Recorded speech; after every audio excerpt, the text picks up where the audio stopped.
Well, hello, and welcome to our first online lecture in service innovation. I'm going to talk today about customer needs and service innovation and the connection between them. We've been talking about processes and identifying them, categorizing them up to here, but we have to go back to the premise behind what we've said right from the beginning is that the connection to the customer is the key. Service innovation is that process of that new and improved service concept, but it has to meet customer needs. And then the development side is the actual bringing that service to market to make it happen. But first, we have to know what those customer needs are. So how do we find that out? We have a lot of different sources, and I want to highlight some of those that are most critical to us in the hospitality industry. Particularly, I want to talk about something that's used in the terminology these days called big data research, and how we go about doing that from a survey standpoint using user-generated or peer-to-peer review sites, and experimentation for that matter, as well as observation, and introduce you to a concept that in service quality management you've already had, but I'll show you how it works in this case, called blueprinting, and eventually we will get to the business model generation more next week as we get into the concept of design thinking. So let's start with the big data, the terminology that we talk about today. What do we mean by that? Well, what we really mean is the proliferation of data today that we have through the innovations in technology. What we know, as you see in the left of the screen, are a lot of details and a lot of facts that are very affordable to get, accessible, cheap today. And there's lots of new formats in terms of how we get it. Text review data, and click streaming from web interactions. In other words, we know where people have gone and how they view and see what we're trying to say to them. And just the location of data in terms of resources today, it no longer has to be on a mainframe in a hotel, for example. It can now be in the cloud. And we put that to work in a lot of different areas. And of course, service innovation can come in all these. We tend to think of big data related to concepts like revenue management, meaning always making sure we have the right room type to the right customer at the right rate. But we also use it for customer segmentation, understanding different needs of different customers. That's part of what innovation can do different things for different ones. Customer value, adding more value to that customer in terms of their stay. All of this relates to this proliferation, as I said before, of data that we have today to work from. And the key is then how do we make it work for us in this context that we're talking about, service innovation. And we'll get into that further on. Research, the good academic that I have to be and am, research is a part of what we have to do. And I'm not going to go into a lot of research details. You'll do that more in your research methods, but let's just talk about some of the questions that we might want to ask in service innovation, for example. So if we want to know more about the customer's current service, we're going to ask them, things like what are they trying to accomplish with that service? What are their goals and objectives? And then the problem side of it. What problems do they have that we need to be resolved? How can we deal with that? Taking that to the next step and thinking about, okay, what about services that we might offer, things that are not offered today, but we could offer in the future? So now we're talking about more of an ideal. What do they want to accomplish in an ideal environment? What else are they trying to accomplish that isn't just being done today? And the responsibilities, what responsibilities do you have during, before, during, and after the current service is really, we're talking about at each level along the way. What other services would you like to be offered before, during, and after the current service, and what would each allow you to accomplish? All these kind of things are built into the questions that we want to find out from customers, and customers at all different levels and all different customer segments, as I mentioned before, because we can customize and bring that product, or I should say in this case the service element, to what we're delivering, and to more innovation that deals with the customer itself. And today we have these amazing resources to us in peer-to-peer or user-generated reviews, something we mentioned before in terms of itself being an innovation, but we mean the TripAdvisors and the Yelps of the world in terms of what we think about now when we look at the element of how we make a decision on where we're going to go, but that information also translates into what do we do to be better than or more competitive than our other competitors out there, if you will, because we can find out more data, more information. Get into that. So let's take an example here of what might be traditionally the way we would present ourselves to the customer. Now, this isn't the service innovation itself, but what this is how we as a hotel group, this is some shots off of the website of a hotel I stayed at recently at a conference I was speaking at on basically this same subject matter. Looking at, these are the shots that the hotel took themselves. So this is how they view themselves in terms of where they're at. So you look at those and you think, all right, a beautiful place, right? You'd want to stay there, wouldn't you? Of course you would. But the fact is, what you really want to know is what other customers think. So now we go to TripAdvisor. And the whole foundation of TripAdvisor, whole premise when it was launched in 2000, was to share photos. That was really the initial first idea of what TripAdvisor was about. So how do we use this? Here's the point that I want to make with this, is how do we use this to learn more about customer needs, unmet needs? We learn the things that the customer likes and really appreciates, and we make sure that we highlight those and make those more productive, more in tune to what the customer wants. But we also look at the things that they put down there in the negative side and say, all right, what do we need to do in terms of how we're delivering that service to better understand? Of course, we're using technology in this environment to actually see what the customer sees too. We're looking at our hotel through the customer's eyes, which is what we want to be doing, right? So if TripAdvisor itself, in a study they did recently, looked at the level of impact on traveler engagement. So number of photos was a key factor in terms of why people chose. Why? Because they can get a visual view of what you're delivering from a service standpoint. It's an intangible. So what we have to do is rely on those photos, if you will. And then the number of reviews tells us more about how it actually happened. And again, the reviews themselves are critical data and information, which I'll mention in a second on how we use that in the process. And then management responses, of course, are something that we have to be able to deal with. And how we deal with that effectively, that's another way of using perhaps service innovation. And the number of views in the past year is the fourth item in terms of what people would judge a particular hotel on. So let's look at what today's environment is from in a way, if you say a big data collection aspect in terms of a couple of companies out there, and there may be more than that, but two that I'm most familiar with, Revenate and TrustYou.com.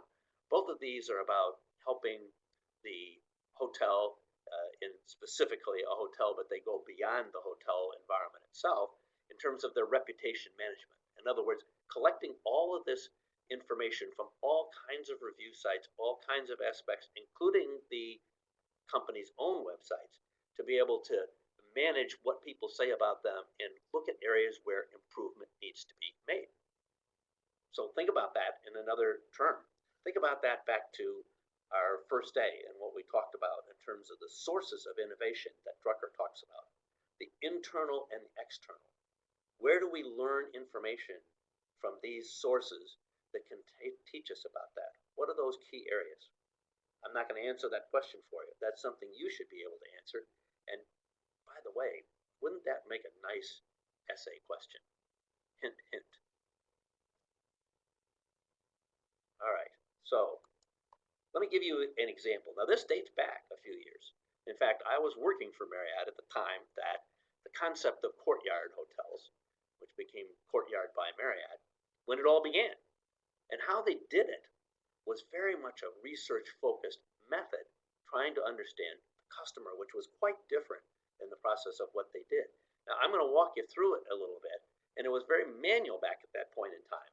But now you think about how the technology today makes that even better and even faster. So here's what happened. They were trying to develop this new product, and it wasn't called Courtyard at that point. They hadn't even named it.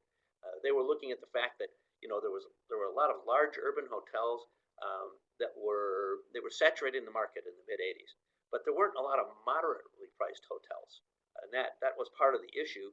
But competition was not doing very well in terms of that process. So they were trying to figure out, well, what do we do a little differently? The moderate price hotel area in particular. So they wanted to create as I say, a small cross-functional team to go out and look at how to execute this plan, analyze the industry and the competition, identify different types of customers. This is where we categorize, as I mentioned before, the customer segmentation. They called them security seekers and functional roomers, but that was just their terminology for them. They identified the major facets involved in terms of external surroundings, room, lounge, services, all the things that the customer wants, leisure activities, and security as well. They went out and implemented a preference measurement approach, and I'm going to show you that in a minute, how they did that. It's very unique at the time that they did it. They developed a core concept, they constructed a prototype, they test marketed, and they launched. The success is out there today. You can see it in a number of courtyards, including those in mainland China today, where it's a very different product than it is in the US for that matter. So what they did in terms of this research aspect and the techniques on the research side is they went out and they studied, and this was in 1982. They looked at business travelers, both high and middle travelers, and they looked at and they talked to them in different locations, the major cities in the US for business travel: Atlanta, Dallas, San Francisco, Chicago. And within each market, they went suburban as well as small towns, and each area, the respondents were random and they were done by telephone. So they were asking things like the types of trips that they took, the income, accommodations they used, and so on. And they came up with, from that, 7 facets for what they called optimal hotel design. Exterior factors, room, food and beverage, lounge, services, facilities for leisure, and security, things we just talked about. Now, the problems that were happening in the 80s are a little different than today, so let me take you back there because none of you were around in those days, and I was still young. And we were running out of good sites for continuing for high growth of hotels. The development of new hotel chain for travelers were not satisfied with the current hotel offerings. Okay, that's what they wanted to do. What can be done to attract 2 specific types of travelers? They wanted business travelers 6 times a year and pleasure travelers 2 times a year. And they wanted to provide value for money. And they didn't want, and this was a really key element, they didn't want to cannibalize the other Marriott hotels. And by the way, I apologize, there's a misspelling in Marriott here. And that's not my misspelling. That was the people who were doing the presentation of the research here. But it's 2 T's in Marriott. And they wanted to have a competitive marketing aspect. And believe me, while this was going on, we kind of had wind of it in the full-service Marriotts. And we were not very happy with the idea that, well, not me in particular because of the hotel I was at, but particularly those that were in Atlanta where they were looking to build the first ones. They weren't very keen on this idea. They really thought that it was going to take business from them. But what they did is they went out and they did a unique way of collecting data. They went out and they used a really an academic research concept. There's an academic research concept. It's called conjoint analysis, and you don't need to remember that. But what it is basically taking a whole lot of different attributes of a hotel against different preferences and then comparing all of them to come up with what would be like the ideal bathroom, the ideal bed area, the ideal workspace, all of those kind of things. So they created these cards with 9 attributes, and they associated them with price, and then they asked customers to compare them using different symbols in terms of what they did. So the survey looked a little like this, and it's not really that critical that you look at what all various items are, but even if you look down the far left-hand column, what you're seeing there are the features, the environment, the entertainment, and so on, and all of that is asked to be ranked in terms of importance. And then you go across that, and so you look at like the different kinds of TVs, and they ask about what kinds of TVs should be in the room, and so on and so forth. And each one of those, they're coding that in the process. And the idea here is that they're gathering customer data on needs. Now, they're not asking customers what should the room look like exactly. They're asking them about the concept of that room and what that hotel would have, because in fact, they really didn't know what that concept was going to be at that point. Now, the result was the Marriott, the courtyards that you see today. They were built for the business traveler. And in fact, when they were launched back in 1983 or 82, whenever that was that they actually came out with it, they did not cannibalize the Marriott hotels. They went after a completely different market. But I was at the marketing meeting where they launched this, and there were for a few boos in the audience. But today, if you look at today's environment, and that's what this next slide is about, here's their pitch to European hotels today, the 5 reasons why Courtyard is a smart choice. And look at the number one reason. The number one reason goes back to that initial very first research. They have not stopped since then. They keep improving the product because it's grounded in research and testing, demonstrating the strong appeal amongst, as they say, European business travelers. The number one item of all of the 5 things they have, because they're constantly looking at what that customer wants. And the Courtyard has evolved significantly from that. The reason it's called a Courtyard, by the way, is that the original hotels had a courtyard. They were basically a U shape, and that courtyard in the middle is where they gathered, and all of them were a standard format. Well, today, that certainly isn't the case with them. So that's taking one aspect of research and even using an academic research basic concept. Another way to look at how we can determine service innovation is through observation. And we'll talk as well about the area of design thinking and how that kind of works in this concept. But there's an even more basic aspect, one that those of you in service quality management, at least from me, will be learning here later on in the trimester. But in terms of those of you who've already had it, I hope that you've heard of the concept and understand a little bit about the concept of blueprinting. I'm not going to go into a lot of detail on this, but I want to explain it a little bit in terms of what it's about. If you look at what a blueprint is, it's taking a particular operation within the service that you deliver, within the hotel, within the restaurant, within the MICE industry, whatever it might be. And it's looking at what your physical evidence is, what the image is that, excuse me, that the customer is going to see. Drink water here a minute.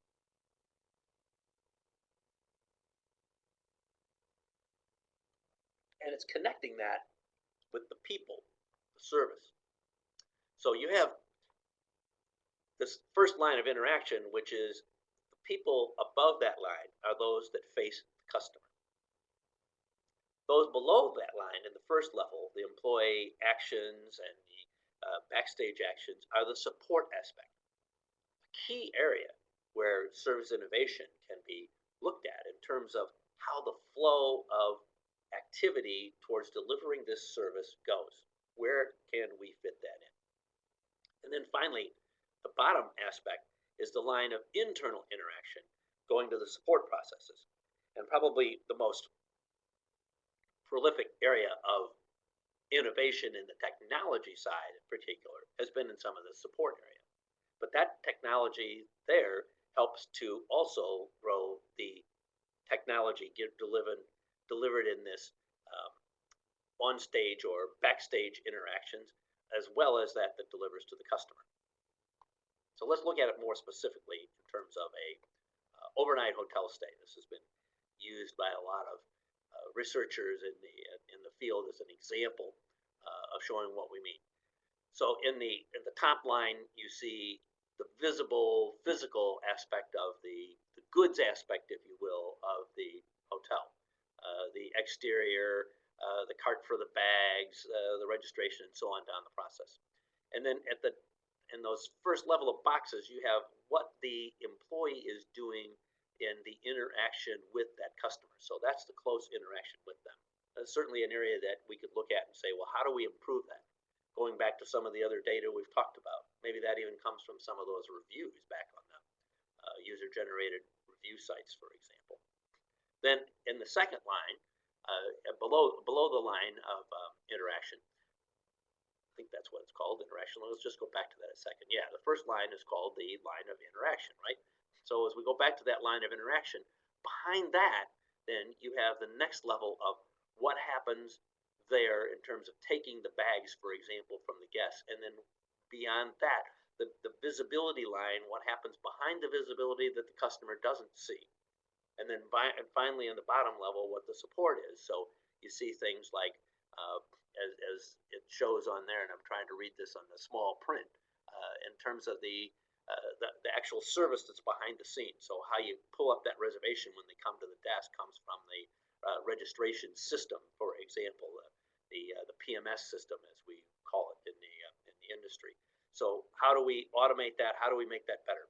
I often think of, one of the things that I look at in delivering service from a front desk standpoint is when you're checking into a hotel and you walk up to the front desk and you greet the front desk person eye-to-eye contact. So I'm looking up now from my computer and I'm greeting them eye-to-eye, right? So you see me looking up, right? I see that person.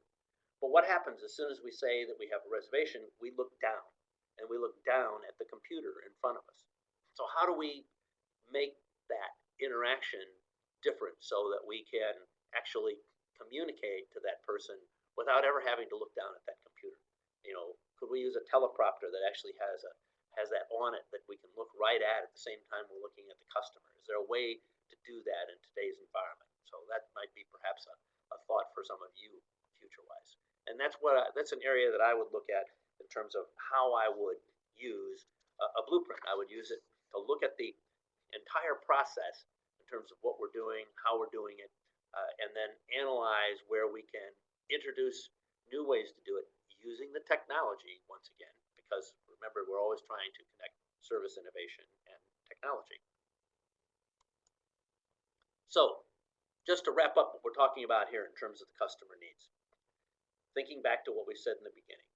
First, we uncover customer needs. Now, sometimes we can't accomplish everything the customer wants, but so we have to go out and look at, well, of all the things they want, which ones are we most likely to be able to benefit from? Which ones will make us more profitable and make us a better product for that customer? So we prioritize those needs to the next level, and then we determine what service innovations we actually want to address. Now let's think back and connect that back to the levels of service strategy that we were talking about. Think about how that goes through each of the processes. It's very much in correlation with that. So what we've been talking about here is that those middle areas of uncovering the needs and being able to address them from that standpoint. Now, in addition to my video here in terms of what you're looking at for this particular lecture, I also want you to take a look at a couple of other online resources that I put up on Excite. And specifically, what they are is, the first is actually just a podcast. It's just a voice interview. It's very short with Rohit Verma, who is a professor at Cornell, and he's done quite a bit of research in the innovation area, in fact. And this is a particular discussion he had with regards to restaurant innovation. And thinking about this as you listen to it, I've also put the article up that was the research article.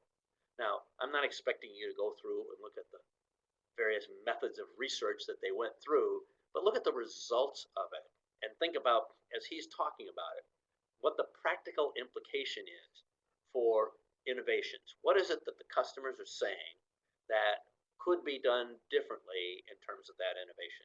Make that connection between them. So you're looking at a research article and you're hearing his synopsis of the research article and how that relates to innovation. The second item is a YouTube video. Again, it's a relatively short video about innovation in hospitality in 2015. And again, it incorporates some Cornelli's in that aspect of the video itself.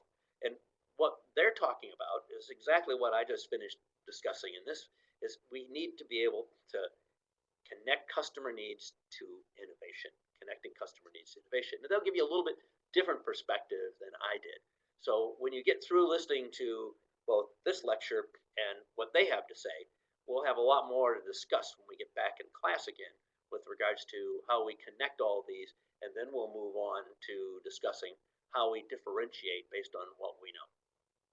Okay, I hope that you enjoyed your online lecture. I always enjoy doing the online aspect of it. I know I speak fast, so you can slow it down as you go through the process of things. Thank you.